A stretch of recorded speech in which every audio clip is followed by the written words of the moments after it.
Have you ever had something so small, so ordinary, completely shatter the bond you had with someone you love? Sometimes the biggest conflicts begin with the simplest things. This is the story of a young woman whose decision over one dress changed everything between her and her brother. Layla was 26, quiet on the outside, but inside she carried entire oceans of feelings and memories. To her, clothing wasn't just fabric stitched together. Some pieces held stories, some carried confidence, and one dress in particular felt like an extension of who she was. It wasn't an expensive designer gown. In fact, it was simple, navy blue, soft to the touch, with a cut that hugged her frame just right.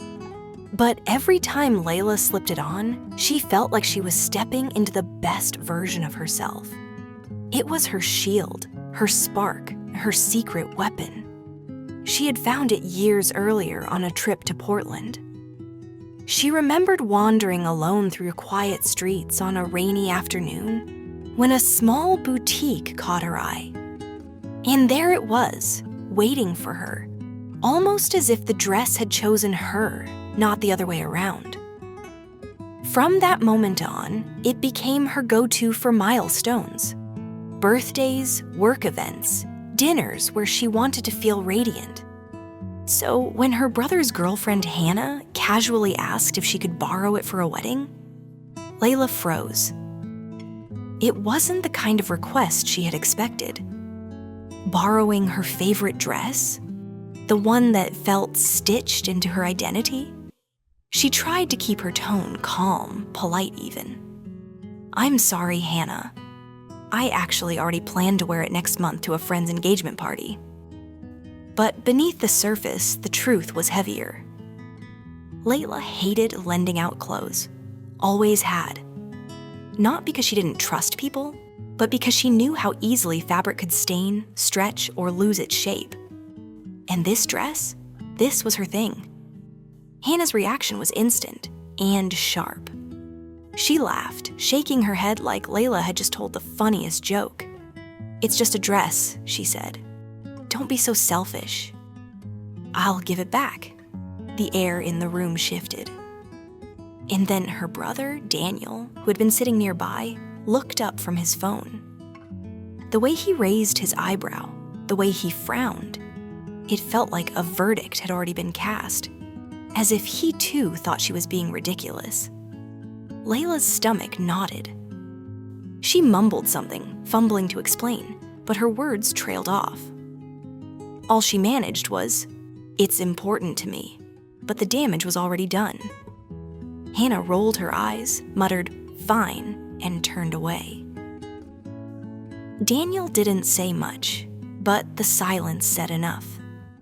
And for the rest of that evening, Layla felt like a stranger sitting at her own family table. The days after that awkward dinner stretched longer than usual. Layla had expected Daniel to call, or at least send a casual message the way he normally did. But her phone stayed silent. At first, she told herself not to overthink it. "Maybe he's just busy with work," she muttered as she scrolled through her empty message thread. But deep down, she knew the silence wasn't accidental. Every time her phone buzzed, a little spark of hope lit in her chest, only to fade when it wasn't him. By the third day, hope had turned into a heavy pit in her stomach. Finally, she decided to call him. Her finger hovered over the contact for a moment, her heart thudding against her ribs. When he answered, his voice was clipped, almost flat. "Hey," Layla swallowed. "Hey, I just wanted to check in. We haven't really talked since..." Daniel cut her off. "Yeah, I've been busy." The words were simple, but the chill in his tone felt like a slap. She tried again. "Look, about the other night, I didn't mean to upset Hannah. It's just..." "She just wanted to borrow a dress, Layla," he said sharply. "It's not like she asked for your car or your paycheck." Layla's chest tightened. It's not about the dress. It's about what it means to me. I thought you'd understand. There was silence on the other end, then a sigh, heavy with disappointment. You always make everything about you, Daniel muttered. Hannah felt humiliated. Do you know how awkward that was for me? Layla froze, words caught in her throat. This wasn't her brother, the one who always defended her growing up, the one who used to tell her she was the strongest person he knew. Now he was standing firmly on the opposite side. The call ended without resolution, leaving Layla staring at the dark screen of her phone. Her apartment suddenly felt colder, emptier. That night, she lay awake replaying every moment in her head. Hannah's laugh, Daniel's frown, her own clumsy explanation. Was she really being selfish? Or was she allowed, just this once, to hold on to something that was hers alone? The doubt gnawed at her. And yet, beneath the self-questioning, a flicker of anger sparked. Why did no one care about how she felt? Why was her brother so quick to dismiss her side of the story? A week later, things escalated. Their mother invited everyone over for Sunday lunch, a tradition in their family. Layla hesitated at first. She dreaded seeing Daniel and Hannah, but skipping it would only make things worse. She arrived with a box of pastries, forcing a smile as she stepped inside. Her mother greeted her warmly, but Layla could already feel the tension in the air. Daniel was there, sitting beside Hannah on the couch. The two of them looked up as she entered. Hannah offered a tight smile, but Daniel didn't even bother.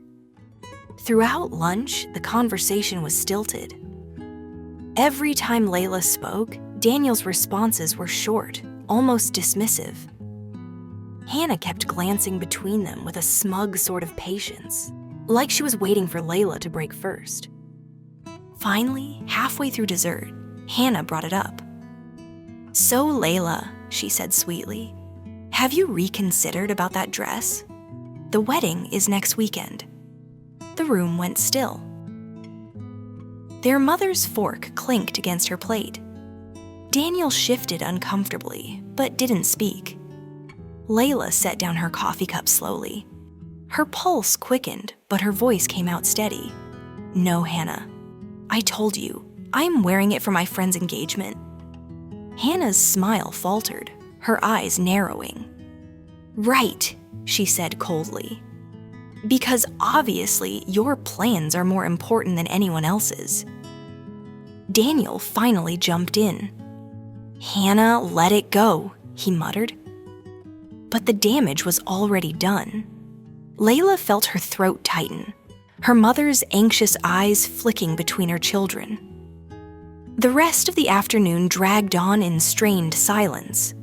When Layla finally left the house, she could feel Hannah's glare following her out the door. And Daniel? He didn't even say goodbye. Layla didn't know how much longer she could carry the weight of silence. Her brother had always been her anchor, the person she leaned on when life felt uncertain. And now, he felt like a stranger sitting across the same table. Days turned into weeks. The distance between them grew, like an invisible wall that neither dared to climb. Whenever she thought about calling him, fear twisted her stomach. What if he answered coldly again? What if he didn't answer at all? One night, unable to sleep, she sat in her living room staring at that navy blue dress. It hung silently in her closet, a symbol of everything she had fought to protect. But as she looked at it, her chest ached. Had she really chosen fabric over family? Or was it something deeper? Her right to say no? Her right to keep something sacred just for herself? The following weekend, another family gathering was planned. this time for their cousin's birthday. Layla almost skipped it. But something inside told her if she kept running, the gap between them would only widen. So she went. When she walked into her aunt's house, she spotted Daniel immediately. He was laughing with Hannah, but when his eyes met hers, the laughter faded. For most of the night, they avoided each other. But eventually, as relatives began leaving and the noise died down, Daniel approached. He didn't look angry anymore, just tired. "Layla," he began quietly, "can we talk?" Her heart pounded. She nodded. They stepped outside, the night air cool against their faces. For a moment, neither spoke. Then Daniel sighed. "I hate how things have been," he admitted. "But you embarrassed Hannah. You made her feel small." Layla's throat tightened. "I didn't mean to," she whispered. That dress matters to me. It sounds silly, but it's not about clothes. It's about having something that feels mine, something I can protect." Daniel looked at her, really looked at her, for the first time in weeks. The hardness in his eyes softened. "You know," he said slowly, "I never thought about it like that.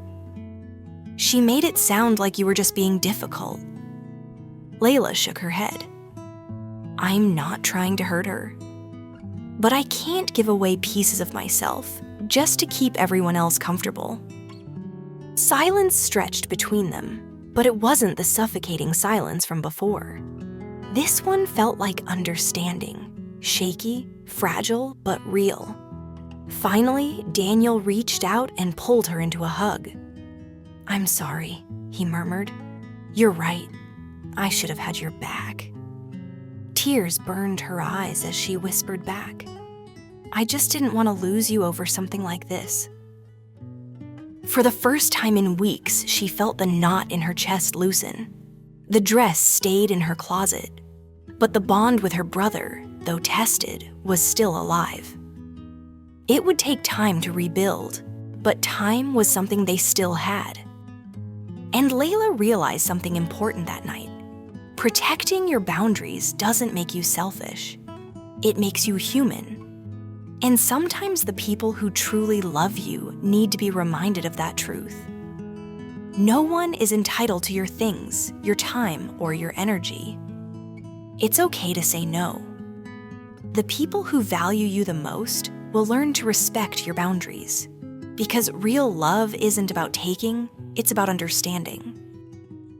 Thank you for watching. If you enjoyed this story, please give it a thumbs up and share it with your friends.